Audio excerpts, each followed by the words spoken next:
I'm about to let you in on a little secret that I really hope you take to heart. The 3D reality is never ever going to validate you in the way that you think it will. Now, this is mostly aimed at the bad stuff that we do, but there are actually some good things that we expect the 3D to provide us that really aren't all that when we get it, and then we keep searching and searching and searching, which I'll of course get onto later on in the video. But the inspiration behind this video today is the fact that so many people lately have been coming to me saying that they want to reach out just to see what happens, or they think that if they just open that conversation and things will happen, or they're having a massive spiral because they checked to see if their person read their message, or they checked to see if they viewed their Instagram story and then they didn't. All of these people are taking these actions that are based on the idea of the 3D will make me feel X. In most cases, they're hoping that X is a good thing, but they're looking at the 3D for validation, and then they take said action, and 90% of the time it doesn't go the way that they want it to go, which of course then creates that spiral, or it creates those thoughts up here like, it's not working, will it ever work, am I wasting my time, so on and so forth. And it's pretty much just a snowball effect down the undesired pathway from that instance that they've decided to take the action. So I want to be here to remind you today that the 3D will never be fully fulfilling, fully validating. And this is why the message of my channel behind a lot of my videos is you should be as self-fulfilling as absolutely possible so that your desires can be a bonus to that. Now, I don't just tell you this to make you feel good or as like a happy-go-lucky thing, but I also tell you this from the perspective of once you are self-fulfilling, your desires come easier. Now, the reason why that's the case, let's use specific person as the example today. Your specific person, you look at and you think, once they come in, I'll be excited again. I'll feel calm. I'll feel reassured. I'll feel validated. I'll feel happy. I'll feel, insert any number of positive feelings that we often feel when a specific person comes in. Right now, because you are looking at that desire, that specific person, to be the fulfilling factor, the validator of those feelings, the completion of those feelings, you're pretty much sat in, for the most part, the opposite of those feelings. You're anxious at the moment, you don't really feel excited about life, nothing gets you going anymore, you barely smile. Just a couple of examples. This shows us that there is a very severe disconnect between who you are and who you desire to be. Now remember, your subconscious mind gives you more of what you are, not what you want. This is why we have to tell ourselves that we are in this relationship. We are working that job. We are the person we desire to be. Because then it can take that story in and push it out for you to experience. So when you're looking at your desire, doesn't matter what it is, but of course this is a specific person example because that's what most people are manifesting.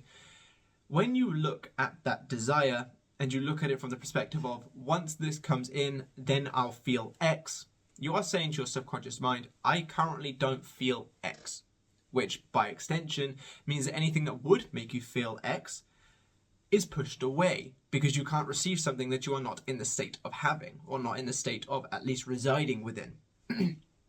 So this is why I advocate being as self-fulfilling as possible, because the more that you can fulfill yourself, the easier it is to manifest your desire. Not just because your subconscious mind will give you more of what you are, which is whatever these fulfilling feelings are, but also the more that you fulfill yourself, the less you look at these examples or these desires as something to fulfill you. Therefore, you are not as attached to them. If you are extremely rich, you're probably not going to be so over the moon about finding £100 on the floor compared to someone who is extremely broke and needs that money to pay the bills or to buy food or something like that. The reason being, a rich person has the money. Therefore, they're not so attached to the fact that they found money. A poor person doesn't have that money. Therefore, they're more attached to the fact that they found that money. This is the exact same with whatever desire that you have. When you don't feel those feelings internally, you attach yourself to it a whole lot more than if you did. Now, I'm not going to sit there and lie and say that hugging yourself is the same as hugging your specific person, or going to the cinema and leaving wanting to talk about the film is the same as going to the cinema and being able to talk about the film to the person you've just watched it with. So I understand there are things that you cannot provide yourself that the other person will. By no means am I telling you you need to be 100% self-fulfilling.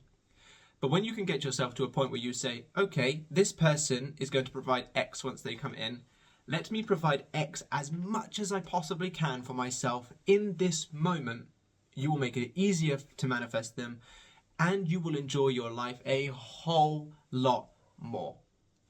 I'm always advocating, and I've used this exact sort of term, example, analogy in the past, but imagine how amazing your life must be for the person that you want more than anything to be a bonus to your life, as opposed to the completion of it. That is where I want you to be. That's the message behind this video and a lot of my others. When I tell you to sit on the throne of your reality, when I tell you to be the king or queen of your reality, this is what I want for you. I want you to be there thinking everything is amazing right now, but if I got that person, it would be just that tiny little bit better. Instead of everything is awful right now, please come in so you can save me, or please come in so you can fix it. When you come from the former, your reality is so much easier to mold in the way that you want it to be. Look at me, look at Kim Velez, look at Sammy. And I always use these examples because I know loads of you look up to these coaches just as much as you may me. We all have that confidence. We all have that self-assuredness. We are all self-fulfilling. Yes, we have desires because we're human. I want a McLaren 12C. I want 10k months. I want things as well. But I'm so fulfilled in my life right now that if nothing changed for the next year, I'd be fine with it. I'd be happy. I'd be content. Having a desire that you want to just kind of be a bonus to your life and having a desire that you need to fix your life are two very different things. And when you can self-fulfill, when you can stop looking at the 3D as a validator, once I post this thing, then he'll finally check, or I'm going to message because I want him that much that I need to make the moves and things like that. Once you stop doing those things and you start providing yourself fulfillment, you start providing yourself attention and care and such things, when you do finally post that photo, because you are as fulfilled as you could possibly be, you'll find that he checks you out a whole lot more than he would have before.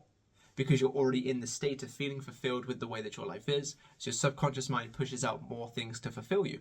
And if him seeing your post or if her seeing your message or anything like that is genuinely something that is fulfilling to you, even if tinily, even if to a small degree, that will still come. That will still come under the factor because you are self-fulfilling. So what I want you to do, now that I've spent 8 minutes talking about this, what I want you to do is I want you to get an idea of where your life isn't quite as fulfilling as you would like it to be in all areas. Now, I know most of you are doing specific person, and that's absolutely fine. Have them on the list, but in other areas. Because I think if you were to get your specific person today, you'd be like, cool, now on to the next thing. Let's start working on those next things now. So get a list of the things that you desire to shift, and then start working on all of them instead of being laser focused on that one thing. By doing this, you're going to release attachment to that one thing because you're going to have different focuses and different things going on. But furthering that even more, what I want you to do is to take note of what you are expecting to experience when you get your main desire that you are so attached to right now. Or that you're looking to the 3D as validation, or you're looking at the 3D as, hey, once I get that movement, then, I'll feel X. What is that X? What are you expecting to feel when they come in? What are you expecting to feel when that movement happens? What are you expecting to feel if you did post that story and they did check it? What are these feelings? Is it pride? Is it calmness? Is it assurance? Is it security? Is it excitement? Is it joy? Is it fulfillment? What is it that you are wanting to feel? And take this seriously. Try to provide it for yourself as much as possible. Now, like I said earlier on in the video, I am not expecting it to be a replacement for your desire. I'm not telling you to do these things so that you no longer want your desire, or if you don't get your desire, you're not going to care. I'm telling you these things so that your desire will come easier to you because you're already sitting in the space of those feelings, therefore your subconscious mind will push out more things to prove it, and if you're directing your focus toward having that desire in the sort of living in the end stuff that you do, it's going to combine together, bringing you that person easier. So not only are you going to get them easier, but also they're going to be a bonus to your life. And then being a bonus would show just how amazing your life is. Which means in the interim while you wait, things are going to be amazing. So many people are concerned about the waiting factor because each day that passes is a drudge to them. If they had, like, living life to the fullest, doing everything that they've wanted to do, the days in between would not feel so boring, intense, lonely, upsetting. Find out what it is that you're wanting to experience and start to try and provide that for yourself. If it's excitement, what else excites you that you could do, that you could create in your reality right now, that you would then look forward to, that would then provide that excitement, then you would get that kick out of life from? If it's calmness, what could you do right now to help yourself feel calm more? Is it maybe meditation? Maybe go and do exercise a little bit more? Hang out with friends that make you feel happy when you're around them? Listen to your favorite music more? Take a little bit more time in that bath as opposed to immediately jumping out and trying to do a million other things? What could you do to help yourself feel more calm about things? Find what you're expecting to experience and provide those things to yourself now. When you start doing this, you will stop looking externally for validation as much. Because even the positive things, when you look at things like, oh, I've hit a money milestone, great, now on to the next. So many people say that money doesn't buy happiness because they're not actually allowing what they've reached to actually be a happy moment for them. They're immediately looking to the next thing and the next thing and the next thing and the next thing. So even though they get X amount of money, they're still panicking about, what about the next one? Am I going to make more money next month? I've got to make more money, and so on and so forth. So even looking at the 3D for positive reassurance can sometimes be, not positive reassurance, even good things in the 3D can sometimes be unfulfilling because we're not allowing them to fulfill us, because we're always looking for the next hit, for want of a better term. So provide yourself that fulfillment as much as possible.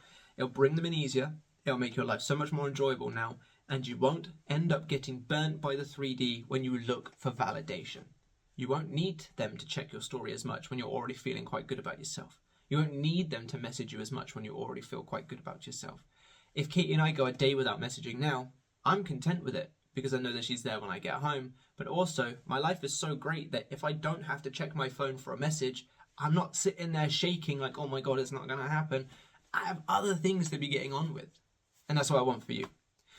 I really hope you've enjoyed this video. I know it's not really a sort of typical manifestation video, and if it doesn't do that well, I don't care. As long as I've helped at least one of you kind of go, actually you're right, I will take that trip, or I will do whatever makes you fulfilled, then I'm happy. But if you do need any help from me on a one-to-one basis to help you just unlock that extra bit of potential that you have to create your specific person, relationship, or job, or whatever it is that you want, by all means, sign up for coaching. I have plenty of options available to help you with your specific situation. If you'd like some help with me actually manifesting for you, I also have a scripting service that I've recently started doing, that I've been having so much lovely feedback and successes from. So that is down below in the description.